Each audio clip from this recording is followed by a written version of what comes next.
നമസ്കാരം. ഇന്നത്തെ പ്രധാന വാർത്തകളുടെ സമഗ്ര ചിത്രവുമായി ടോപ്പ് 18 തുടങ്ങുന്നു. സ്വാഗതം. സ്വപ്ന സുരേഷ് തുറന്നുവിട്ട പുതിയ ഭൂതമാണ് ഇന്നത്തെ ടോപ്പ് 18-ലെ ആദ്യ വാർത്ത. ഇത്തവണ ഗുരുതര ആരോപണം CPM സംസ്ഥാന സെക്രട്ടറിക്ക് എതിരെയാണ്. MV ഗോവിന്ദൻ മാസ്റ്ററുടെ ദൂതനായി വന്ന് ഒത്തുതീർപ്പിന് ശ്രമിച്ചത് കണ്ണൂർ സ്വദേശി വിജേഷ് പിള്ള. ഒരാഴ്ചയ്ക്കുള്ളിൽ ഹരിയാനയിലേക്കോ ജയ്പൂരിലേക്കോ പോകണം. 30 കോടി വാഗ്ദാനം ചെയ്തു. അനുസരിക്കാത്ത പക്ഷം ജീവന് ഭീഷണിയാകും. മുഖ്യമന്ത്രിക്കെതിരായ ആരോപണം പിൻവലിക്കണമെന്നും രേഖകൾ തിരിച്ചു നൽകി നാടുവിടണമെന്നും വിജയ് പിള്ള ആവശ്യപ്പെട്ടു. MV ഗോവിന്ദൻ പറഞ്ഞാണ് വിളിച്ചതെന്ന് വിജയ് പിള്ള പറഞ്ഞെന്നും ഭീഷണിയുടെ സ്വരത്തിലാണ് സംസാരിച്ചതെന്നും സ്വപ്ന പ്രതികരിച്ചു. ഒരാഴ്ചത്തെ സമയം സ്വപ്ന സുരേഷിന് തരാം. മക്കളെയും കൊണ്ട് ഇവിടെ നിന്ന് സ്ഥലം വിടുക, ഹരിയാനയോ ജയ്പൂരിലോ മാറുക. അവിടെ വേണ്ട എല്ലാ അസിസ്റ്റൻസും തരാം. അവിടെ ഒരു ഫ്ലാറ്റ് എടുത്ത് തരാം. എല്ലാം ചെയ്തു തരാം. എല്ലാ എവിഡൻസസ്, എല്ലാ ഡീറ്റെയിൽസ് എൻ്റെ കൈവശമുള്ള വീണയുടെ ആയാലും ചീഫ് മിനിസ്റ്ററിൻ്റെതായാലും കമല മാഡത്തിൻ്റെതായാലും എല്ലാം അവർക്ക് ഹാൻഡ് ഓവർ ചെയ്യുക. ക്ലൗഡിലോ വേറെ എവിടെയെങ്കിലും ഞാൻ സൂക്ഷിച്ചിട്ടുണ്ടെങ്കിൽ അതെല്ലാം അവർക്ക് കൊടുക്കുക, ആക്സസ് കൊടുക്കുക. അവർ അത് നശിപ്പിച്ചോളും. ഇത് പ്രത്യേകം പറഞ്ഞ് മനസ്സിലാക്കിച്ച് എന്നെ ഒബേ ചെയ്യിപ്പിക്കാൻ വേണ്ടി വിട്ടതാണ് ഈ വിജയ് പിള്ളയെ എന്ന് പറഞ്ഞു. ഗോവിന്ദൻ എന്ന് പറയുന്ന പാർട്ടി സെക്രട്ടറി പറഞ്ഞു, it seems that if I don't obey or decide to leave Bengaluru and go to Jaipur or Haryana, then അവർ ഒരു കാരണവശാലും പിന്നെ സെറ്റിൽമെന്റ് സംസാരത്തിന് വരത്തില്ല, പക്ഷേ എൻ്റെ ആയുസിന് ദോഷം വരുത്തും. It was A clear cut threatening message. And എന്നെ നശിപ്പിച്ച് കളയും, എന്നെ കൊന്നു കളയും. മുഖ്യമന്ത്രിയെ വെല്ലുവിളിച്ച് സ്വപ്ന സുരേഷ്. എല്ലാ തെളിവുകളും പുറത്തുവിടും. താൻ ഒത്തുതീർപ്പിന് വഴങ്ങുമെന്ന് പിണറായി വിജയൻ കരുതേണ്ട. എന്തു വന്നാലും പിണറായിയുമായി ബന്ധപ്പെട്ട എല്ലാ കാര്യങ്ങളും പുറത്തുവിടുമെന്നും സ്വപ്ന. മുഖ്യമന്ത്രിയും കുടുംബവും എന്നെ ഉപയോഗപ്പെടുത്തിയെന്നും സ്വപ്ന പറഞ്ഞു. Pinarayi Vijayan sir, please don't think that I will go into a compromise. This is not just a fight for me, but now this is a fight for the entire state. Because കേരളത്തിലെ കേരളൈറ്റ്സിനെയും വിറ്റ് തൊലച്ചുകൊണ്ട് നിങ്ങളുടെ മകളുടെ എംപയർ ഉണ്ടാക്കാൻ ശ്രമിക്കുന്നതിന് എൻ്റെ കൂടെ നിൽക്കുന്ന, എന്നെ വിശ്വസിക്കുന്ന ജനങ്ങളുണ്ടാവുമല്ലോ, അവരെ കൂടെ ഞാൻ നിന്ന് ഫൈറ്റ് ചെയ്തതിൻ്റെ അവസാനം കണ്ടേ ഞാൻ അടങ്ങും. സ്വപ്ന സുരേഷ് നടത്തിയ ഫേസ്ബുക്ക് ലൈവിൽ MA യൂസഫലിയെക്കുറിച്ചും പരാമർശം. വിജേഷ് പിള്ളയാണ് യൂസഫലിയുടെ പേര് പറഞ്ഞ് തന്നെ ഭീഷണിപ്പെടുത്തിയെന്ന് സ്വപ്ന വെളിപ്പെടുത്തി. എനിക്കെതിരെ ഇല്ലാത്ത കേസ് കെട്ടിച്ചമച്ച് കുടുക്കുമെന്നായിരുന്നു വിജയ് പിള്ളയുടെ ഭീഷണി എന്നാണ് സ്വപ്ന പറഞ്ഞത്. ബാഗിലടക്കം നോട്ടോ മയക്കുമരുന്നോ വെച്ച് തന്നെ UAE-യിൽ അകത്താക്കാൻ എളുപ്പമാണെന്നും അയാൾ പറഞ്ഞെന്നും സ്വപ്ന പറഞ്ഞു.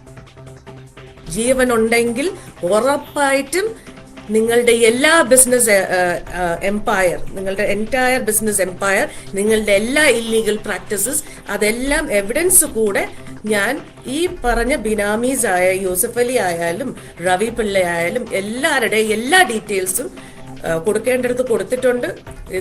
സൂക്ഷിക്കേണ്ടടുത്ത് സൂക്ഷിക്കുന്നുമുണ്ട്.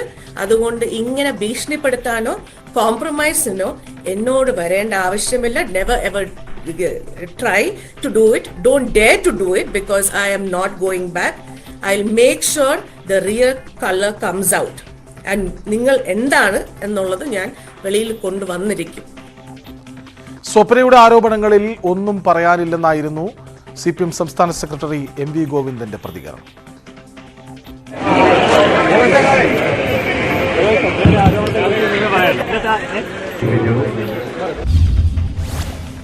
വിജേഷ് പിള്ളയെ തേടി ED കൊച്ചിയിലെ ഓഫീസിലെത്തിയിരുന്നുവെന്ന് WGN ഇൻഫോടെക് ഓഫീസ് പ്രവർത്തിച്ചിരുന്ന കെട്ടിടത്തിന്റെ ഉടമ ജാക്സൺ. 2 ദിവസം മുൻപാണ് ED കൊച്ചിയിലെ ഓഫീസിലെത്തിയത്. 2017-ലാണ് കെട്ടിടത്തിൽ ഓഫീസ് പ്രവർത്തിച്ചിരുന്നത്.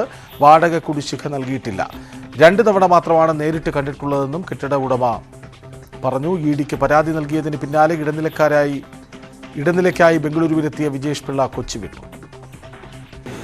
സ്വപ്ന സുരേഷിന്റെ വെളിപ്പെടുത്തലോടെ വിവാദ നായകനായിരിക്കുന്ന വിജേഷ് പിള്ള കൊച്ചിയിൽ ഒരു ഓഫീസ് വിജേഷ് പിള്ളയ്ക്കും ഉണ്ടായിരുന്നു. കൊച്ചിയിലെ ഓഫീസ് ഈ നമ്മൾ നിൽക്കുന്ന കളമശ്ശേരിയിലെ കെട്ടിടത്തിലായിരുന്നു. അദ്ദേഹത്തിന്റെ ഈ കെട്ടിടത്തിന്റെ ഉടമസ്ഥൻ ശ്രീ ജാക്സൺ നമുക്കൊപ്പം ചേരുന്നു. 2017 ഇവിടെ അദ്ദേഹം ഉണ്ടായിരുന്നെന്നാണ് പറയുന്നത്. എന്താണ് അത് സംബന്ധിച്ചൊരു വിവരങ്ങൾ എങ്ങനെയാണ്? 2017 വിജേഷ് പിള്ള എന്ന ആൾ ഇവിടെ വന്നൊരു ഓഫീസ് എടുത്തിരുന്നു. അയാളുടെ ഓഫീസ് ഒരു 6 മാസമേ പ്രവർത്തിച്ചുള്ളൂ. WG എന്ന പേരിലായിരുന്നു. അതിനുശേഷം ആ ഓഫീസ് ക്ലോസ് ചെയ്ത് അയാൾ ഇവിടുന്ന് പോയി. അത്രയാണ് നമുക്കുള്ള വിവരം. ഒന്നും അറിയില്ല. അതെന്തോ പോയിന്റ് ബേസ്ഡ് കാർഡ് ഡിസ്ട്രിബ്യൂട്ട് ചെയ്യുന്ന ഒരു കമ്പനിയാണെന്നാണ് എൻ്റെ അറിവ് അന്നത്തെ കാലത്ത്. സോ അത്രയും ഒരു അറിവേ നമുക്കുള്ളൂ. ഇവിടെ ഓഫീസിൽ പലപ്പോഴും വന്നിരുന്നു. ഞാൻ വരുന്ന സമയത്ത് ഒരു പ്രാവശ്യം മാത്രമേ മീറ്റ് ചെയ്തിട്ടുള്ളൂ. പിന്നെ നമ്മുടെ മാനേജറുമായിട്ടായിരുന്നു ഇൻട്രാക്ഷനില്ല. പിന്നെ നമ്മൾ അതിൽ നേരിട്ട് കണ്ടിട്ടൊന്നുമില്ല. അതിനുശേഷം കൂട്ടി എന്നുള്ളത് അദ്ദേഹം അറിയിക്കുമായിരുന്നു. അല്ല, അത് കുറേ കഴിഞ്ഞപ്പോൾ റെൻറ്റ് തരാതെയായി നമുക്ക്. അപ്പോൾ അങ്ങനെ അവർ നിർത്തി പോവുകയായിരുന്നു. ഇപ്പോഴും അത്തരം കുടിശ്ശികളുണ്ടോ? കുറച്ച് സാമ്പത്തിക കുടിശ്ശികളുണ്ട്. പിന്നീട് കോൺടാക്ട് ചെയ്യാൻ ശ്രമിച്ചു. പക്ഷേ റെസ്പോൺസ് ഇല്ലാത്തതുകൊണ്ട് പിന്നെ നമ്മൾ ഒരു 6 മാസം ഫോളോ അപ്പ് ചെയ്തു. അതിനുശേഷം റെസ്പോൺസ് ഇല്ലാത്തതുകൊണ്ട് പിന്നെ നമ്മൾ അതിന് വേണ്ടിയിട്ട് പോയി. ഓഫീസിൽ സ്റ്റാഫൊക്കെ ഉണ്ടായിരുന്നു. എങ്ങനെയായിരുന്നു? സ്റ്റാഫ് ഉണ്ടായിരുന്നു. 5-6 സ്റ്റാഫൊക്കെ ഉണ്ടായിരുന്നു. ആദ്യം ഈ റിക്രൂട്ടഡ് കുറേ ആളുകളെ റിക്രൂട്ടഡ് സം പീപ്പിൾ. പിന്നെ അവരും വരാതെയാകും. അത് കറക്റ്റ് ഡേ ടു ഡേ പ്രവർത്തനങ്ങളെ കുറിച്ച് നമുക്ക് അറിയില്ല. കാരണം നമ്മളതിൽ ഇടപെടാറില്ല. നമ്മൾ ഓഫീസ് സ്പേസ് കൊടുത്താൽ then they manage their business. ഇവിടെ മൺഡേ ഇവിടെ ED-യിൽ നിന്ന് 2 പേര് വന്നിരുന്നു. ഇന്ന് പോലീസ് സ്പെഷ്യൽ ബ്രാഞ്ചിൽ നിന്ന് എൻ്റെ മാനേജർക്ക് ഒരു കോൾ ഉണ്ടായിരുന്നു. അയാളുടെ വെയർ അബൌട്ട്സ് ചോദിച്ചുകൊണ്ട് ഈ ന്യൂസ് വന്നതിന് ശേഷം. അതെ, ഇല്ല, അവർ വിജേഷ് പിള്ള എന്നുള്ള ആളെ അന്വേഷിച്ചാണ് വന്നത്. ഇവിടെ ഇല്ലെന്ന് പറഞ്ഞപ്പോൾ ഒരു മടങ്ങി പോയി. അതെ, 2017 തുടങ്ങിയ ഓഫീസ് അതായത് ഈ കെട്ടിടത്തിലായിരുന്നു. പിന്നീട് ഏതാനും മാസങ്ങൾ പ്രവർത്തിച്ച ശേഷം പിന്നീട് ഓഫീസ് അടക്കുകയായിരുന്നു. അതിൽ വാടക കുടിശ്ശിക അടക്കമുള്ള കാര്യങ്ങൾ ഇപ്പോഴും നിലനിൽക്കുന്നുണ്ട്. ഏതായാലും കഴിഞ്ഞ ദിവസങ്ങളിൽ ED-യുടെ ഉദ്യോഗസ്ഥർ എൻഫോഴ്സ്മെന്റ് ഡയറക്ടറുടെ ഭാഗത്തു നിന്നുള്ള അന്വേഷണം ഉണ്ടായിരുന്നുവെന്ന് അദ്ദേഹം പറയുന്നു. ഉദ്യോഗസ്ഥർ ഇവിടെ അന്വേഷിച്ച് വന്നിരുന്നു. അതിനുശേഷം ഈ സ്വപ്ന സുരേഷുമായി ബന്ധപ്പെട്ട ഈ വെളിപ്പെടുത്തലിന് ശേഷമാണ് ഇപ്പോൾ ഇത് സംസ്ഥാന പോലീസും അദ്ദേഹത്തിൻ്റെ രഹസ്യാന്വേഷണ വിഭാഗവും ഇത് സംബന്ധിച്ചുള്ളൊരു അന്വേഷണത്തിലേക്ക് കടന്നിട്ടുണ്ട്. എന്തായാലും വിജേഷ് പിള്ളയ്ക്ക് കൊച്ചിയിലും ഓഫീസുണ്ടായിരുന്നു. 2017 അത് കൊച്ചിയിലുണ്ടായിരുന്നത്. ക്യാമറമാൻ നിതിനൊപ്പം ടാനി പോൾ, ന്യൂസ് 18 കൊച്ചി. ഇതിനിടെ സെഷൻസ് കോടതി ജാമ്യാപേക്ഷ തള്ളിയതിന് പിന്നാലെ ശിവശങ്കർ ഹൈക്കോടതിയെ സമീപിച്ചു. ED രജിസ്റ്റർ ചെയ്ത കേസിൽ താൻ നിരപരാധിയാണെന്ന് ശിവശങ്കർ നൽകിയ ജാമ്യാപേക്ഷയിൽ പറയുന്നു. ഫെബ്രുവരി 22-നാണ് ശിവശങ്കറിനെ ED അറസ്റ്റ് ചെയ്തത്. ആലപ്പുഴയിൽ കള്ളനോട്ട് കേസിൽ കൃഷി ഓഫീസർ അറസ്റ്റിൽ. എടത്വ കൃഷി ഓഫീസർ M ജിഷമോളാണ് അറസ്റ്റിലായത്. ഇവരിൽ നിന്ന് കിട്ടിയ 7 കള്ളനോട്ടുകൾ മറ്റൊരാൾ ബാങ്കിൽ നൽകിയപ്പോഴാണ് തട്ടിപ്പ് വെളിപ്പെട്ടത്. കള്ളനോട്ടുകളുടെ ഉറവിടം ഇവർ വെളിപ്പെടുത്തിയിട്ടില്ല. ആലപ്പുഴ കളരിക്കൽ നിന്നാണ് ഇവരെ പിടികൂടിയത്. സംഭവത്തിൽ ആലപ്പുഴ സൗത്ത് പോലീസ് അന്വേഷണം ആരംഭിച്ചു. M ജിഷമോളെ സർവീസിൽ നിന്ന് സസ്പെൻഡ് ചെയ്തെന്ന് ജില്ലാ കൃഷി ഓഫീസർ അറിയിച്ചു. തീപിടുത്തമുണ്ടായി 8 ദിവസമായിട്ടും ബ്രഹ്മപുരത്തെ മാലിന്യ പ്ലാന്റിൽ നിന്നുള്ള പുകയ്ക്ക് ശമനമില്ല. ജില്ലാ ഭരണകൂടത്തെയും കോർപ്പറേഷന്റെയും നേതൃത്വത്തിൽ തീ അണയ്ക്കാനുള്ള ശ്രമം തുടരുകയാണിപ്പോഴും. ചുമതല ഏറ്റെടുത്തതിന് തൊട്ടുപിന്നാലെ എറണാകുളം കളക്ടർ NSK ഉമേഷ് ബ്രഹ്മപുരത്തെത്തി. സംസ്ഥാനത്തിന്റെ വിവിധ ഭാഗങ്ങളിൽ നിന്നായി എയർഫോഴ്സ് ഉദ്യോഗസ്ഥരും കൊച്ചിയിലേക്ക് തിരിച്ചു. ചുമതലയേറ്റെടുത്ത ശേഷം ബ്രഹ്മപുരം മാലിന്യ പ്ലാന്റിലെത്തിയ ജില്ലാ കളക്ടർ മേയർക്കൊപ്പം സ്ഥിതിഗതികൾ വിലയിരുത്തി. മാലിന്യ പ്ലാന്റിൽ നടന്ന യോഗത്തിൽ കളക്ടർക്കൊപ്പം mayor M Anilkumar, PV Sreenijan MLA, അഗ്നിരക്ഷാ ഉദ്യോഗസ്ഥർ, ആരോഗ്യവകുപ്പ് ഉദ്യോഗസ്ഥർ എന്നിവർ പങ്കെടുത്തു. ബ്രഹ്മപുരത്തെ മാലിന്യ പ്രശ്നത്തിന് ശാശ്വത പരിഹാരം കാണുകയാണ് ലക്ഷ്യമെന്നും അവലോകന യോഗത്തിന് ശേഷം കളക്ടർ ന്യൂസ് 18 പറഞ്ഞു. 100% ഉറപ്പ് കൊടുക്കുന്നു. We will give our best. We will ensure ഈ ടെമ്പററി സൊല്യൂഷനും ഈ പെർമനന്റ് സൊല്യൂഷനും നമ്മൾ സമയബന്ധിതമായിട്ട് നടപ്പിലാക്കും. ഒരു ടഫ് സിറ്റുവേഷൻ വരുമ്പോഴാണ് we all should be together. നമ്മളെല്ലാവരും ഒറ്റക്കെട്ടായി നിന്നാൽ പ്രതികരിക്കാൻ പറ്റാതെ ഒരു ക്രൈസിസ് ഇല്ല. ഷുവർ. തീ കെടുത്താൻ പകൽ നടത്തുന്ന എല്ലാ പ്രവർത്തനങ്ങളും രാത്രിയും നടത്തുമെന്ന് മേയർ M അനിൽകുമാർ പറഞ്ഞു. 52 ഹിറ്റാച്ചുകൾ ഒരേ സമയം പ്രവർത്തിക്കുന്നുണ്ട്. കോർപ്പറേഷനെതിരെ ഉയർന്ന വിമർശനങ്ങൾ മനസ്സിലാക്കുന്നുവെന്നും മേയർ പറഞ്ഞു. ഫയറിന്റെ ഒരു പൊതുവായ വിലയിരുത്തൽ എന്ന് പറഞ്ഞാൽ ഏതാണ്ട് 70% സ്ഥലങ്ങളിൽ അവർക്ക് അവരുദ്ദേശിച്ച പോലെയുള്ള ഈ പുകയാതിരിക്കാൻ വേണ്ടിയിട്ടുള്ള നടപടികൾ ഹിറ്റാച്ചി ഉപയോഗിച്ച് ചെയ്യാൻ കഴിഞ്ഞുവെന്നാണ്. ഇന്നിപ്പോൾ ഞങ്ങൾ ചർച്ച ചെയ്ത് തീരുമാനിച്ച പ്രധാനപ്പെട്ട കാര്യം ഈ പകല് നടക്കുന്ന പ്രവർത്തനത്തിന്റെ അതേ തീവ്രത നമുക്ക് രാത്രിയിലും വേണം.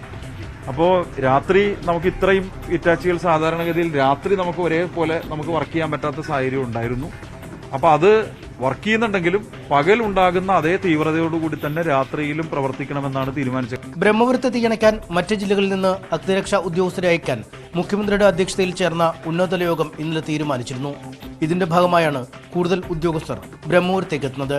ഇന്നലെ രാത്രിയും 50 അഗ്നിരക്ഷാസേന ഉദ്യോഗസ്ഥരെ അയച്ചിരുന്നു. ന്യൂസ് 18 കൊച്ചി. ബ്രഹ്മപുരം തീപിടുത്തത്തെ ചൊല്ലി എറണാകുളം ജില്ലാ കോൺഗ്രസിൽ കലാപം. ബ്രഹ്മപുരത്തെ മാലിന്യ സംസ്കരണത്തിന് തന്റെ മകന് ഉപകരാറുണ്ടെന്നത് വ്യാജ പ്രചാരണമാണെന്നും ആരോപണത്തിന് പിന്നിൽ ജില്ലയിലെ ചില കോൺഗ്രസ് നേതാക്കളാണെന്നും KPCC മുൻ ജനറൽ സെക്രട്ടറി N വേണുഗോപാൽ തുറന്നടിച്ചു. മരുമകന് കരാർ നേടാൻ CPM നേതാവ് വൈക്കം വിശ്വൻ ഇടപെട്ടതായി കരുതുന്നില്ലെന്നും വേണുഗോപാൽ ന്യൂസ് 18 പറഞ്ഞു. എന്നെ മേയറാക്കാതിരുന്നതും പാർട്ടിക്കകത്തു നിന്നുള്ള ചില മൂവ്മെന്റിന്റെ വല്ല. കത്തിയത് ബ്രഹ്മപുരത്താണെങ്കിലും കൂടുതൽ പുക ഉയരുന്നത് കോൺഗ്രസിനുള്ളിലാണ്. ഇല്ലാത്ത കരാറിന്റെ പേരിൽ തന്നെയും കുടുംബത്തെയും കോൺഗ്രസിലെ തന്നെ ഒരു വിഭാഗം വേട്ടയാടുകയാണെന്ന് മുതിർന്ന നേതാവ് N വേണുഗോപാൽ ആരോപിക്കുന്നു. തീപിടുത്തത്തെക്കുറിച്ച് സമഗ്ര അന്വേഷണം നടത്തിയാൽ പല കോൺഗ്രസ് നേതാക്കളുടെയും പങ്ക് തെളിയും. മരുമകന് കരാർ നേടാൻ വൈക്കം വിശ്വൻ ഇടപെട്ടതായി താൻ കരുതുന്നില്ലെന്നും N വേണുഗോപാൽ. വൈക്കം വിശ്വന്റെ മരുമകനായതുകൊണ്ട് വൈക്കം വിശ്വന്റെ മരുമകന് അനധികൃതമായിട്ട് എന്തെങ്കിലും ചെയ്തിട്ടുണ്ടെങ്കിൽ അന്വേഷിക്കണം. വൈക്കം വിശ്വന്റെ മകനോ N വേണുഗോപാലിന്റെ മകനോ അല്ലെങ്കിൽ രാഷ്ട്രീയക്കാരുടെ മക്കളോ എന്തെങ്കിലും ചെയ്യുന്നു എന്നുള്ളത് കൊണ്ടിട്ട് അതിനെതിരായിട്ട് പറഞ്ഞിട്ട് കാര്യമില്ല.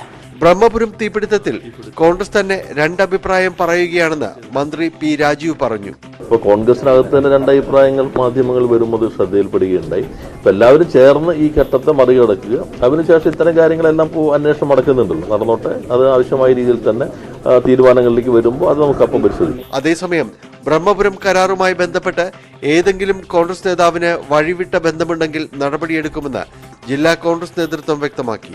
കോൺഗ്രസ് നേതാവ് എന്ന് പറഞ്ഞ ആളുടെ പേര് പറഞ്ഞിട്ടില്ല. ആളുടെ പേര് പറഞ്ഞാൽ ഞാൻ പേര് പറഞ്ഞിട്ട് മറുപടി പറയാം. ആ പേര് പറഞ്ഞിട്ട് ഞാനും മറുപടി പറയാം. അത് പ്രൊഡ്യൂസ് ചെയ്താൽ ഞങ്ങൾ അയാളെ പ്രൊട്ടക്ട് ചെയ്യില്ല. ഭരണപ്രതിപക്ഷം പരസ്പരം പഴിചാരുമ്പോഴും കൊച്ചി കോർപ്പറേഷനിലെ മാലിന്യ നീക്കത്തിൽ നാളിതുവരെയായിട്ടും വ്യക്തമായ ഒരു പദ്ധതി സമർപ്പിക്കാൻ ആർക്കും കഴിഞ്ഞിട്ടില്ല. കൊച്ചി കോർപ്പറേഷനിലെ മാലിന്യ നീക്കമെന്നത് കോടികൾ മറിയുന്ന കരാറുമാണ്. ന്യൂസ് 18 കൊച്ചി. വിവാദങ്ങൾക്കിടെ വൈദികം ആയുർവേദ റിസോർട്ടിലെ ഓഹരികൾ ഒഴിവാക്കാൻ EP ജയരാജന്റെ കുടുംബം. EP-യുടെ മകൻ ജെയ്സനും ഭാര്യ PK ഇന്ദിരയ്ക്കുമായി 1 കോടി രൂപയുടെ ഓഹരികളാണ് വൈദേകം റിസോർട്ടിലുള്ളത്. ഡയറക്ടർ ബോർഡിലെ മറ്റൊരാൾക്ക് വാങ്ങിയ അതേ തുകയ്ക്ക് ഓഹരികൾ കൈമാറുന്നതായാണ് വിവരം. News 18 exclusive. കണ്ണൂർ മൊറാഴയിലാണ് EP ജയരാജന്റെ കുടുംബത്തിലെ പ്രധാന ഓഹരി പങ്കാളിത്തമുള്ള വൈദികം ആയുർവേദ റിസോർട്ട്. നിർമ്മാണഘട്ടം മുതൽ പലപ്പോഴും വിവാദത്തിലായിരുന്നു വൈദികം റിസോർട്ട്. EP ജയരാജനെ അനധികൃത സ്വത്ത് സമ്പാദന ആരോപണം നേരിലാക്കിയതും ഇതേ റിസോർട്ടുമായുള്ള ബന്ധമാണ്. തന്റെ നാട്ടിൽ ആരോഗ്യരംഗത്ത് ഒരു വ്യവസായം വന്നപ്പോൾ സഹായം ചെയ്തു എന്നല്ലാതെ സാമ്പത്തികമായി ഒരു ബന്ധവുമില്ലെന്ന് പലതവണ EP പറഞ്ഞു. CPM ജില്ലാ സെക്രട്ടേറിയറ്റും പ്രശ്നം ചർച്ച ചെയ്ത് അവസാനിപ്പിച്ചു. എന്നിട്ടും വിവാദം മാത്രം അവസാനിച്ചില്ല. ഒടുവിൽ CPM സംസ്ഥാന സമിതിയിൽ P ജയരാജൻ EP-ക്കെതിരെ റിസോർട്ട് ആയുധമാക്കി. ഇതോടെയാണ് വൈദികം വീണ്ടും വാർത്തകളിൽ നിറഞ്ഞത്. തെറ്റുതിരുത്തൽ രേഖ പാർട്ടി ചർച്ചയ്ക്കെടുത്ത അവസരം നോക്കിയായിരുന്നു P ജയരാജന്റെ ആക്രമണം. ഭാര്യ ഇന്ദിരയ്ക്ക് 81.99 ലക്ഷത്തിന്റെയും മകൻ ജെയ്സന് 10 ലക്ഷം രൂപയുടെയും ഓഹരിയുണ്ടെന്ന വിവരങ്ങൾ കൂടി പുറത്തു വന്നതോടെ EP ജയരാജൻ പ്രതിരോധത്തിലായി. എൻഫോഴ്സ്മെന്റ് ഡയറക്ടറേറ്റിനും പരാതികൾ ലഭിച്ചു. ഇൻകം ടാക്സ് ഉദ്യോഗസ്ഥർ റിസോർട്ടിൽ പരിശോധനയ്ക്കെത്തി. കൂടുതൽ കേന്ദ്ര ഏജൻസികളുടെ പരിശോധനയും റിസോർട്ടുമായി ബന്ധപ്പെട്ട് ഉണ്ടാകാനിടയുണ്ട്. ഒന്നിനു പുറകെ ഒന്നായി വിവാദങ്ങൾ പിന്തുടർന്നതോടെയാണ് EP-യുടെ കുടുംബം നിർണായക തീരുമാനത്തിലെത്തിയത്. ഓഹരികൾ വാങ്ങിയ അതേ വിലയ്ക്ക് ഡയറക്ടർ ബോർഡിലെ മറ്റൊരാൾക്ക് കൈമാറുന്നതായാണ് വിവരം. തനിക്കെതിരെ ഗൂഢാലോചന നടത്തുന്ന EP-യുടെ ആരോപണം വൈകാതെ CPM ചർച്ചയ്ക്കെടുക്കുകയും ചെയ്യും. റിസോർട്ടിന്റെ ഓഹരി പങ്കാളിത്തത്തിൽ നിന്ന് കുടുംബം ഒഴിയുന്നതോടെ വിവാദങ്ങളിൽ നിന്നും തനിക്കും പാർട്ടിക്കും പൂർണ്ണമായും രക്ഷ നേടാനാകുമെന്നാണ് EP ജയരാജന്റെ പ്രതീക്ഷ. VV-അരുൺ, ന്യൂസ് 18 തിരുവനന്തപുരം. തൃശൂർ മെഡിക്കൽ കോളേജിൽ മരുന്നു മാറി നൽകിയ സംഭവത്തിൽ ചികിത്സയിലുള്ള അമലിനെ വെന്റിലേറ്ററിൽ നിന്ന് മാറ്റി. തീവ്രപരിചരണ വിഭാഗത്തിലേക്കാണ് മാറ്റിയത്. ആരോഗ്യനിലയിൽ പുരോഗതിയുണ്ടെന്ന് ഡോക്ടർമാർ അറിയിച്ചു. സംഭവത്തിൽ മെഡിക്കൽ കോളേജ് സൂപ്രണ്ട് അന്വേഷണം ആരംഭിച്ചു. ബൈക്ക് അപകടത്തെ തുടർന്ന് കൈകാലുകൾ ഒടിഞ്ഞു 1 മാസമായി മെഡിക്കൽ കോളേജിൽ ചികിത്സയിലായിരുന്നു അമൽ. അസുഖം ഭേദമായതിനാൽ വീട്ടിലേക്ക് പോകാനിരിക്കുമ്പോഴായിരുന്നു പുതിയ സംഭവം. ഇതിനിടെയാണ് ഡോക്ടർ എഴുതി നൽകിയ മരുന്നിന് പകരം മറ്റൊരു മരുന്ന് മെഡിക്കൽ സ്റ്റോർ നൽകിയത്. ഓർത്തഡോക്സ് യാക്കോബായ സഭ തർക്കം പരിഹരിക്കുന്നതിനുള്ള ബില്ലിന്റെ കരടിന് ഇടതുമുന്നണി യോഗത്തിന്റെ അംഗീകാരം. സുപ്രീം കോടതി വിധിക്ക് എതിരാകാതെ ഇരുസഭകൾക്കും ആരാധനാ സ്വാതന്ത്ര്യം നൽകുന്നതാണ് കരട് ബില്ല്. പള്ളികളുടെ ഉടമസ്ഥാവകാശം ഓർത്തഡോക്സ് സഭയ്ക്കു തന്നെ നൽകി യാക്കോബായ സഭയ്ക്ക് ആരാധനാ സ്വാതന്ത്ര്യം ഉറപ്പുവരുത്താനാണ് തീരുമാനം. ഇടതുമുന്നണി യോഗത്തിൽ നിയമമന്ത്രി പി രാജീവാണ് ബില്ലിന്റെ വിശദാംശങ്ങൾ അവതരിപ്പിച്ചത്. ക്രമസമാധാന പ്രശ്നം പരിഹരിക്കാനാണ് നിയമം കൊണ്ടുവരുന്നതെന്ന് യോഗത്തിൽ പി രാജീവ് പറഞ്ഞു. ഇരുസഭകളുമായി സർക്കാർ നടത്തിയ ഒത്തുതീർപ്പ് ചർച്ചകൾ പരാജയപ്പെട്ടതിനെ തുടർന്നാണ് നിയമനിർമ്മാണം. നിയമത്തെ എതിർക്കുമെന്ന് ഓർത്തഡോക്സ് സഭ വ്യക്തമാക്കിയിട്ടുണ്ട്. ഇടവേളയ്ക്ക് ശേഷം മറ്റു വാർത്ത.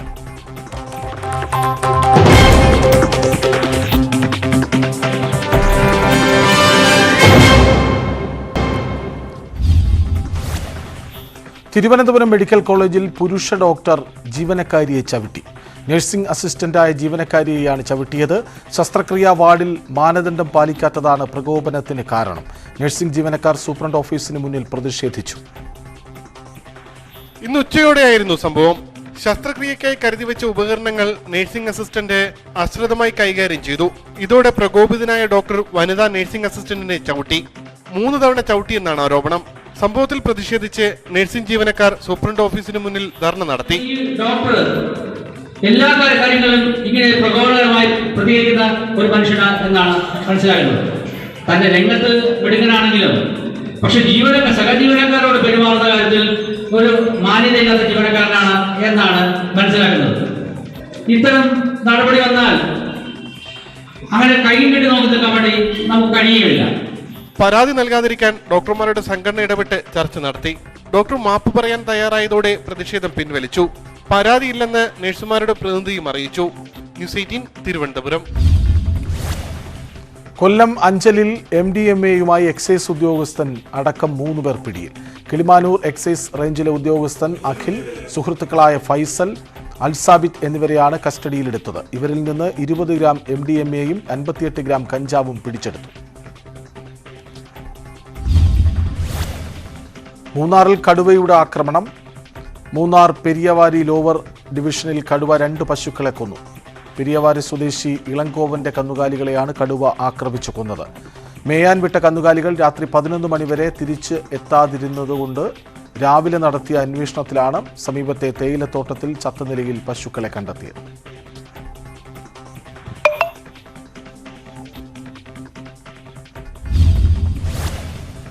ഇഡിക്കെതിരെ നിയമ നടപടി സ്വീകരിക്കുമെന്ന് കെ ചന്ദ്രശേഖർ റാവുവിന്റെ മകൾ കെ കവിത. അന്വേഷണത്തിന്റെ പേരിൽ വനിതകളെ ഭയപ്പെടുത്താനാണ് ശ്രമം. സ്ത്രീ എന്ന നിലയിൽ തന്റെ അവകാശം ഇഡി മാനിക്കുന്നില്ലെന്നും അന്വേഷണവുമായി സഹകരിക്കുമെന്നും കവിത പറഞ്ഞു. മദ്യനയ കേസിൽ ഇന്ന് ചോദ്യം ചെയ്യലിന് ഹാജരാകാൻ ഇഡി സമൻസ് അയച്ചെങ്കിലും കവിത ഹാജരായിരുന്നില്ല.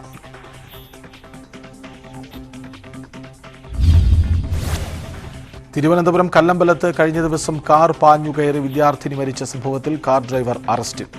കൊല്ലം ഈഞ്ചവിള ചിറ്റയം സ്വദേശി ബിജുവാണ് അറസ്റ്റിലായത്. മനഃപൂർവ്വമല്ലാത്ത നരഹത്യ ചുമത്തിയാണ് കേസ്. കാറിന്റെ അമിത വേഗതയാണ് അപകട കാരണമെന്ന് പോലീസ് അറിയിച്ചു. അപകടത്തിൽ പരിക്കേറ്റ് ചികിത്സയിൽ കഴിയുന്നവർ അപകടനില തരണം ചെയ്തു. അപകടത്തിൽ മരിച്ച ശ്രേഷ്ഠയുടെ സംസ്കാരം നടന്നു. ഇന്നലെ വൈകിട്ടാണ് കൊല്ലം ഭാഗത്ത് നിന്ന് വന്ന കാർ ബസ്സിൽ ഇടിച്ച ശേഷം വിദ്യാർത്ഥികൾക്കിടയിലേക്ക് പാഞ്ഞുകയറിയത്. സംസ്ഥാനത്ത് ഇന്നും പകൽ താപനില ഉയർന്ന നിലയിൽ. കണ്ണൂർ, കാസർഗോഡ് ജില്ലകളിൽ സാധാരണയിൽ നിന്നും കൂടുതൽ താപനില രേഖപ്പെടുത്തി. നാളെ തെക്കൻ ജില്ലകളിൽ ഒറ്റപ്പെട്ട മഴ ലഭിച്ചേക്കും. കേരള തീരത്ത് ഇന്ന് രാത്രി 11:30 വരെ 0.2 മുതൽ 0.9 മീറ്റർ വരെ ഉയർന്ന തിരമാലയ്ക്കും കടലാക്രമണത്തിനും സാധ്യതയുണ്ടെന്നാണ് മുന്നറിയിപ്പ്. കേരള, കർണാടക, ലക്ഷദ്വീപ് തീരങ്ങളിൽ മത്സ്യബന്ധനത്തിന് തടസ്സമില്ലെന്ന് കേന്ദ്ര കാലാവസ്ഥാ വകുപ്പ് അറിയിച്ചു. CBIക്ക് പിന്നാലെ ഡൽഹി മുൻ ഉപമുഖ്യമന്ത്രി മനീഷ് സിസോദിയയെ അറസ്റ്റ് ചെയ്ത് എൻഫോഴ്സ്മെന്റ് ഡയറക്ടറേറ്റ്. കള്ളപ്പണം വെളുപ്പിക്കൽ കേസിലാണ് ഇഡിയുടെ നടപടി. രാവിലെ മുതൽ ഇഡി മനീഷ് സിസോദിയയെ തിഹാർ ജയിലിലെത്തി ചോദ്യം ചെയ്തിരുന്നു. മണിക്കൂറുകൾ നീണ്ട ചോദ്യം ചെയ്യലിനൊടുവിലാണ് അറസ്റ്റ്. നാളെ മദ്യനയ കേസിൽ മനീഷ് സിസോദിയയുടെ ജാമ്യാപേക്ഷ പരിഗണിക്കാനിരിക്കെയാണ് അറസ്റ്റ്. നാളെ സിസോദിയയെ ഇഡി കസ്റ്റഡിയിൽ ലഭിക്കാൻ അപേക്ഷ നൽകും. സിസോദിയയെയും അരുൺ പിള്ളയെയും ഒരുമിച്ചിരുത്തി ചോദ്യം ചെയ്തേക്കുമെന്നും സൂചനയുണ്ട്. അഹമ്മദാബാദ് ക്രിക്കറ്റ് ടെസ്റ്റിൽ ഓസ്ട്രേലിയ മികച്ച സ്കോറിലേക്ക്. ആദ്യ ദിനം 4 വിക്കറ്റ് നഷ്ടത്തിൽ 255 റൺസ് എടുത്തു. കരിയറിലെ 14ാം സെഞ്ചുറി നേടിയ ഉസ്മാൻ ഖവാജയാണ് ഓസീസിനെ ശക്തമായ നിലയിലെത്തിച്ചത്. ഇന്ത്യയുടെയും ഓസ്ട്രേലിയയുടെയും പ്രധാനമന്ത്രിമാർ മത്സരം കാണാൻ സ്റ്റേഡിയത്തിലെത്തി.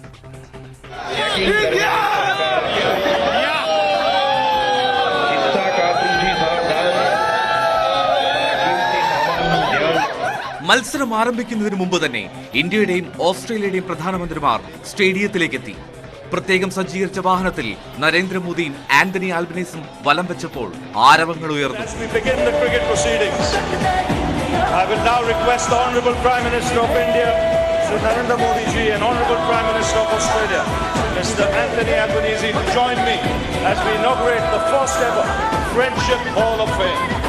നരേന്ദ്രമോദി സ്റ്റേഡിയത്തിൽ ടോസിന്റെ ഭാഗ്യം സ്റ്റീവൻ സ്മിത്തിനൊപ്പം നിന്നു. ഷമിയെ ഉൾപ്പെടുത്തി ബൌളിംഗ് ആരംഭിച്ച ഇന്ത്യയെ മനോഹരമായി നേരിട്ടു ഉസ്മാൻ ഖവാജിയും ട്രാവിസ് ഹെഡും. 32 റൺസ് എടുത്ത ട്രാവിസ് ഹെഡിനെ അശ്വിനും തൊട്ടുപിന്നാലെ ലെബുഷെയ്നെ ഷമിയും തിരികെ അയച്ചുവെങ്കിലും പാറ പോലെ ഉറച്ചു ഖവാജ. 38 റൺസുമായി ക്യാപ്റ്റൻ സ്മിത്തും ഒപ്പം കൂടി. ജഡേജ സ്മിത്തിനെയും പീറ്റർ ഹാൻസ്കോംബിനെ ഷമിയും വീഴ്ത്തിയത് ഇന്ത്യക്ക് പ്രതീക്ഷയായി. എന്നാൽ 49 റൺസുമായി കാമറൂൺ ഗ്രീൻ 104 റൺസ് എടുത്ത ഖവാജയ്ക്കൊപ്പം ക്രീസിൽ നിലനിൽക്കുകയാണ്. വട്ടം തിരിയുന്ന സ്വഭാവം ആദ്യ ദിനത്തിൽ പ്രകടമാക്കാത്ത പിച്ചിൽ മികച്ചൊരു സ്കോർ സ്വപ്നം കാണുന്നു കങ്കാരുക്കൾ. Sports desk, news 18. വനിതാ ദിന പിറ്റേന്നും കരുത്തരായ സ്ത്രീകളെക്കുറിച്ച് പറയാതെ വയ്യ. അടുക്കളത്തോട്ടത്തിലൂടെ പച്ചക്കറി കൃഷിയെ നെഞ്ചിലേറ്റ് വിജയം നേടി ഇടുക്കിയിലെ കർഷക. സംസ്ഥാനതല അംഗീകാരം വരെ ലഭിച്ച ബിൻസി ജെയിംസ് ആണ് വണ്ടിപ്പെരിയാർ വള്ളക്കടവിന് സമീപം സ്ഥലം പാട്ടത്തിനെടുത്ത് ഫാം നടത്തുന്നത്. നിരവധി സഞ്ചാരികളും അവരുടെ കൃഷിരീതി കണ്ടു പഠിക്കാൻ എത്തുന്നുണ്ട്. 9ാം ക്ലാസ് വിദ്യാഭ്യാസത്തിന് ശേഷം ജീവിതം മുൻപോട്ട് കൊണ്ടുപോകുന്നതിനായി കൂലിപ്പണി ചെയ്തിരുന്നു ബിൻസി ജെയിംസ്.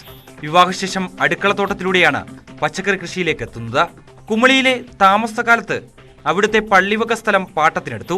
വിഷവിമുക്ത പച്ചക്കറിയുടെ ആവശ്യകത തിരിച്ചറിഞ്ഞു. പച്ചക്കറികൾ ജനങ്ങളിലെത്തിക്കാൻ കൃഷി വ്യാപകമാക്കി. ചെറിയ രീതിയിൽ കൃഷി തുടങ്ങി. പിന്നെ അത് കഴിഞ്ഞിട്ട് വലിയ രീതിയിലേക്ക് ഒരു 2 ഏക്കർ കൃഷി സ്ഥലം എടുത്ത് ചെയ്യുന്ന രീതിയിലേക്ക് മാറി. അത് കുമളി എന്ന് പറയുന്ന സ്ഥലത്തായിരുന്നു നമ്മൾ ആ കൃഷി ചെയ്തുകൊണ്ടിരുന്നത്. അവിടെ വെച്ചാണ് എനിക്ക് വനിതാ കർഷകർക്ക് കിട്ടുന്ന കർഷക തിലകം അവാർഡ്, സംസ്ഥാന അവാർഡ് ലഭിച്ചത്. ബിൻസിയെ തേടി ഗ്രാമപഞ്ചായത്ത് തലത്തിൽ മികച്ച കർഷകയ്ക്കുള്ള അവാർഡും എത്തി. പിന്നീട് സംസ്ഥാന സർക്കാരിന്റെ മികച്ച വനിതാ പച്ചക്കറി കർഷകയ്ക്കുള്ള അവാർഡും ലഭിച്ചു. കുമളിയിൽ നിന്നും വണ്ടിപ്പെരിയാറിലേക്ക് താമസം മാറിയ ബിൻസി ജെയിംസ് പച്ചക്കറി കൃഷിയുടെ പുതിയ തലം കണ്ടെത്തുകയായിരുന്നു. ഇത്തവണ ഫാം ടൂറിസം രീതിയിലാണ് പച്ചക്കറി കൃഷി ആരംഭിച്ചത്.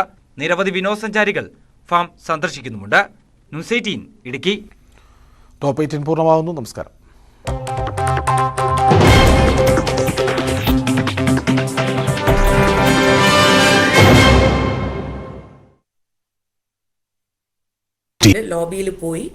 ലോബിയിൽ പോയി ഇരുന്ന് സംസാരിച്ചപ്പോൾ